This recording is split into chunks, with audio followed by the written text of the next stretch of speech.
faré un breu resum del procés de creació de fàrmacs per part de la indústria farmacèutica. És molt breu. Primerament, la indústria farmacèutica, quan decideix investigar, crear i comercialitzar un medicament, el que ha de fer és mirar si existeix al mercat el medicament, mitjançant el mercat farmacèutic i les patents.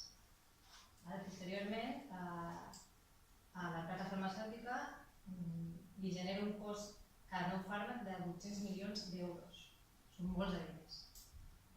Però realment, que no ens enganyin, perquè hi ha una participació pública d'un 65% del govern i nosaltres. El fàrmac el paga part la indústria farmacèutica perquè el paguem nosaltres i el govern, i això no ho diuen. També el temps que inverteix la indústria farmacèutica en crear i comercialitzar un medicament és d'uns 10 o 12 anys.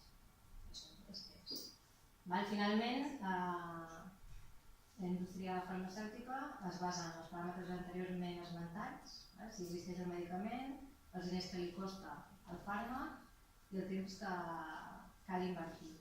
En tot això fa un estudi de viabilitat i mira si és rentable o no el projecte que volen fer amb un nou fàrmac.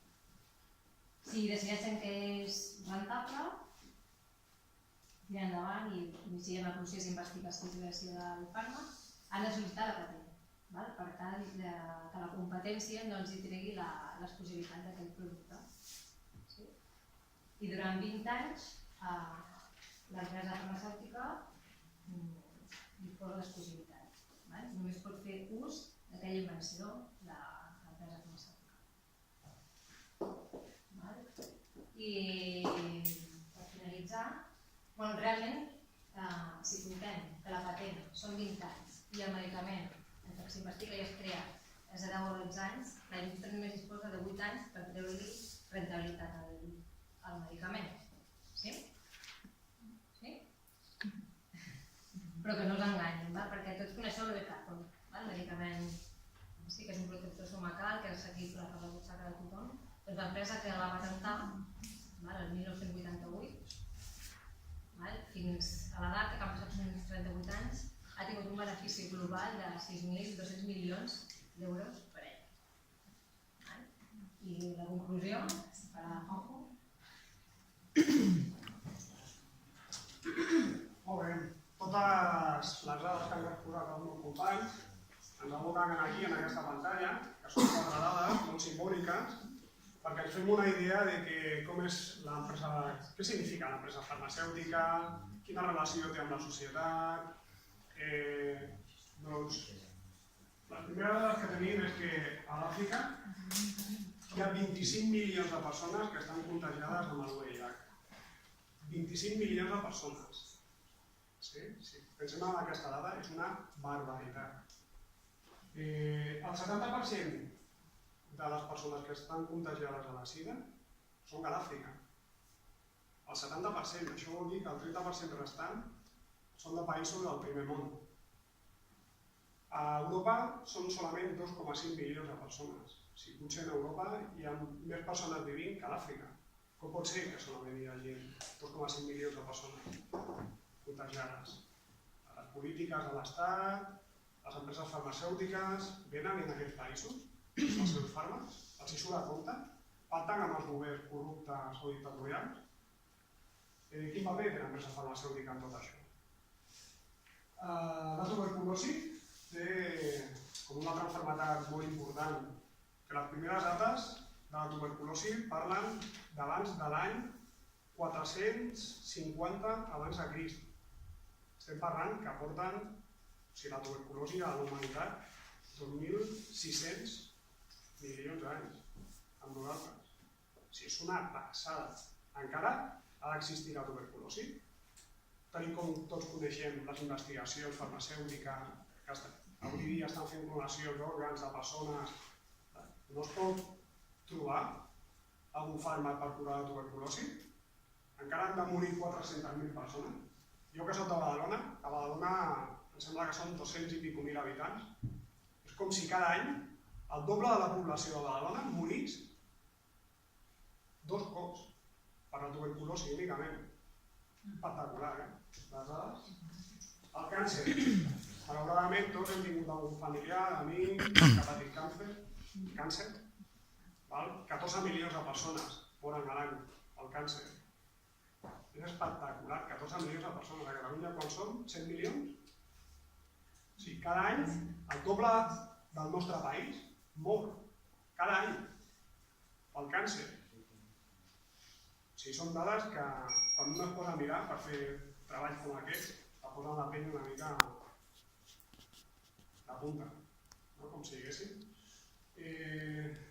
El 70% d'aquests morts, de 14 milions de persones, són a l'Àfrica, a l'Àsia i Sud-amèrica. Tornem un altre cop igual que la sida. Per què són en aquests països? Quina relació té les empreses farmacèutiques amb tot això?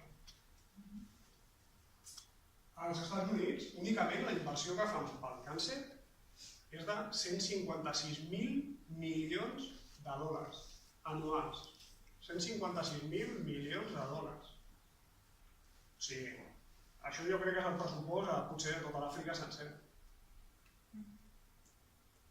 Hi ha una relació directa entre el càncer i els hàbits de vida saludable. Potser no seria millor invertir en que la teva població canviï hàbits perquè a mig o llarg termini podràs començar a reduir aquestes malalties, que no pas cada any 156.000 milions, potser l'any que ve 170.000, l'altre 190.000 i no l'erradicaràs, simplement estàs invertint en fàrmacs i cures pal·liatives. Tot això, totes aquestes dades, ens diuen que, segons l'OMS, el 85% de la població mundial, 85%, no té accés als medicaments. La població mundial, avui dia, el 2018, em sembla que són 7.600.000 milions de persones. O sigui, 6.500.000 persones no tenen accés als medicaments a l'any 2018.